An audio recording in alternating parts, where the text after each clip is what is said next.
ਤੇ ਅਗਲੀ ਖਬਰ ਦਾ ਰੁਖ ਕਰਦੇ ਹਾਂ। ਅੰਮ੍ਰਿਤਸਰ ਦੀ ਇੱਕ ਕੰਪਨੀ ਨੇ ਕੇਂਦਰ ਸਰਕਾਰ ਤੋਂ ਮੰਗ ਕੀਤੀ ਹੈ ਕਿ ਕੇਂਦਰ ਸਰਕਾਰ ਰੈਮਡੀਸਿਵਰ ਦਵਾਈ ਓਪਨ ਮਾਰਕੀਟ 'ਚ ਵੇਚਣ ਦੀ ਇਜਾਜ਼ਤ ਦੇਵੇ। ਕੁਆਲਿਟੀ ਫਰਮਾਂ ਦੇ ਮਾਲਕ ਰਮੇਸ਼ ਅਰੋੜਾ ਦੇ ਮੁਤਾਬਕ ਦੇਸ਼ ਦੀਆਂ 80 ਕੰਪਨੀਆਂ ਨੂੰ ਇਹ ਦਵਾਈ ਵੇਚਣ ਦੀ ਇਜਾਜ਼ਤ ਦਿੱਤੀ ਜਾਵੇ। ਇਸ ਨਾਲ ਦਵਾਈ ਦੀ ਕਾਲਾਬਾਜ਼ਾਰੀ ਤੇ ਰੋਕ ਲੱਗੇਗੀ। ਕੰਪਨੀ ਨੇ ਕੋਲ ਪਏ ਸਟਾਕ ਦੀ ਲੁੱਟ ਦਾ ਵੀ ਖਦਸ਼ਾ ਜਤਾਇਆ ਹੈ। ਇਸ ਲਈ ਫੈਕਟਰੀ ਦੀ ਸੁਰੱਖਿਆ ਵਧਾਉਣ ਦੀ ਵੀ ਉਹਨਾਂ ਵੱਲੋਂ ਗੱਲ ਕਹੀ ਗਈ ਹੈ। ਐਕਸਪੋਰਟ ਤੇ ਰੋਕ ਲੱਗਣ ਕਰਕੇ ਕੰਪਨੀ ਕੋਲ दवाई का स्टॉक जमा है। की वजह से रेमडेसिविर की शॉर्टेज चल रही है, तो इंडिया में रेमडेसिविर एक पेटेंट ड्रग है जो गिलेड की पेटेंट है और गिलेड कंपनीज को ही मार्केट करने की परमिशन है। तो गवर्नमेंट को हमने डिमांड करी है कि वो जो है पेटेंट लॉ का 61 नंबर 66 है 66 जो क्लास एक्सप्लोर करें इन दी इंटरेस्ट ऑफ पब्लिक और पेंडेमिक में वो क्लॉज रिवोक की जा सकती है। तो सभी को परमिशन दें रेमडेसिविर बनाने के लिए। तो आपके अलावा कुल कितनी ऐसी कंपनीज हैं जो ये तैयार करती हैं?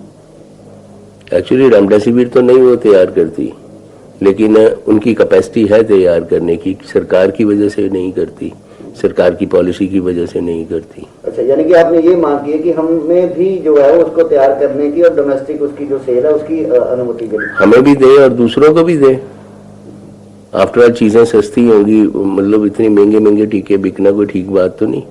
जो 800-900 रुपए की कॉस्ट करने वाला टीका है वो चलो 1200 रुपए में बेच दे कंपनी, थोड़ा प्रॉफिट ज्यादा ले ले इस टाइम पे, पर ये तो नहीं ना 20-20 हजार रुपए में बेचो, 40 हजार रुपए में बेचो और लोगों का सौदा करो इस तरह का। अगर ये राजीव शर्मा साडे सहयोगी जुड़े ने इस ते होर गलबात दे लई। राजीव, दवाइयां नूं लैके इस तरीके की बहुत जिहड़ी शॉर्टेज है वो देखने मिल रही है, खास तौर पर जिहड़ा इंजैक्शन का ये जिक्र कर रहे सी जिहड़े उद्योगपति ने जिन्हां दी फर्मा कंपनी है। सो इस दे विच एक सवाल बड़ा वड्डा है, जिहड़ी गल इन्हां ने कही है कि 800-900 रुपए का इंजैक्शन है, सो 20,000 रुपए का या उस तो भी ज़्यादा महंगे मुੱਲ ਤੇ ਉਹ ਵੇਚਿਆ ਜਾ ਰਿਹਾ ਲੋੜਵੰਦਾਂ ਨੂੰ। ਸੋ ਇਸ ਨੂੰ ਲੈ ਕੇ ਗਵਰਨਮੈਂਟ ਨੂੰ ਇਹ ਕੋਈ ਪਾਲਿਸੀ ਦੇ ਵਿੱਚ ਬਦਲਾਵ ਕਰਨ ਦੀ ਜ਼ਰੂਰਤ ਹੈ। ਥੋੜੀ ਜਿਹੀ ਕਲੈਰਿਟੀ ਚਾਹਾਂਗੇ, ਇਹ ਕੀ ਕਹਿਣਾ ਚਾਹ ਰਹੇ ਸੀ ਕਿ ਇਹਨਾਂ ਕੋਲੇ ਕੋਈ ਬਹੁਤ ਵੱਡਾ ਸਟਾਕ ਪਿਆ ਹੈ, ਕਿਸੇ ਨੂੰ ਦੇ ਨਹੀਂ ਸਕਦੇ?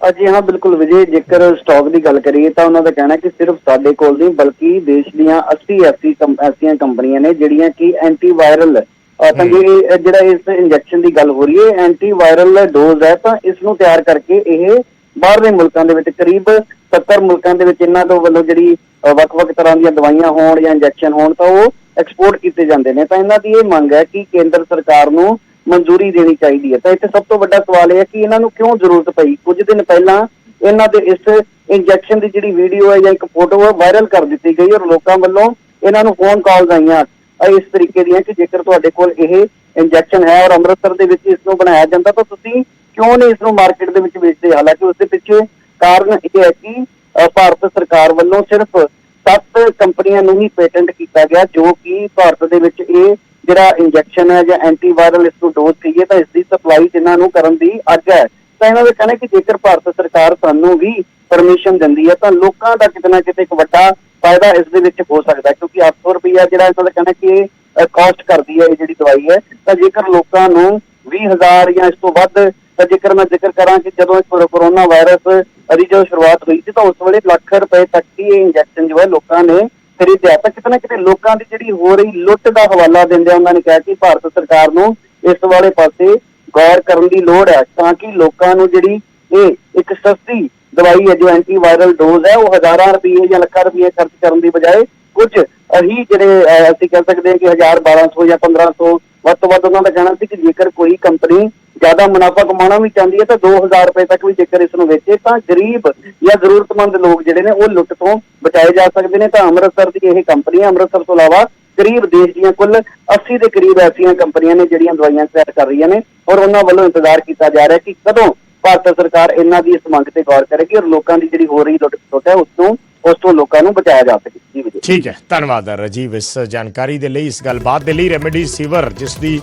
ਮਾਰੋ ਮਾਰ ਇੱਕ ਤਰੀਕੇ ਨਾਲ ਕਹੀ ਜਾ ਸਕਦੀ ਹੈ, 80 ਕੰਪਨੀਆਂ ਨੂੰ ਇਜਾਜ਼ਤ ਦੇਣ ਦੀ ਗੱਲ ਕਹੀ ਗਈ ਹੈ। ਕੁਆਲਿਟੀ ਫਰਮਾਂ ਵੱਲੋਂ ਮੰਗ ਕੀਤੀ ਗਈ ਹੈ ਕਿ ਜਿਹੜੀਆਂ ਬਾਕੀ ਕੰਪਨੀਆਂ ਨੇ ਜਿਹੜੀਆਂ ਬਣਾ ਸਕਦੀਆਂ ਨੇ, ਜਿਨ੍ਹਾਂ ਕੋਲ ਕੈਪੈਸਿਟੀ ਹੈ, ਸਿਰਫ ਸਰਕਾਰ ਦੀਆਂ ਨੀਤੀਆਂ ਕਰਕੇ ਜਾਂ ਰੂਲਸ ਕਰਕੇ ਉਹ ਕੰਪਨੀਆਂ ਇਸ ਦਵਾਈ ਦਾ ਉਤਪਾਦਨ ਨਹੀਂ ਕਰ ਪਾ ਰਹੀਆਂ। ਇਸ ਕਰਕੇ ਸਰਕਾਰ ਨੂੰ ਆਪਣੇ ਜਿਹੜੇ ਨੋਰਮਸ ਨੇ, ਨਿਯਮ ਨੇ, ਰੂਲ ਨੇ, ਉਹਨਾਂ ਦੇ ਵਿੱਚ ਕੁਝ ਛੋਟ ਦੇਣੀ ਚਾਹੀਦੀ ਹੈ ਜਾਂ ਨਰਮੀ ਵਰਤਣੀ ਚਾਹੀਦੀ ਹੈ।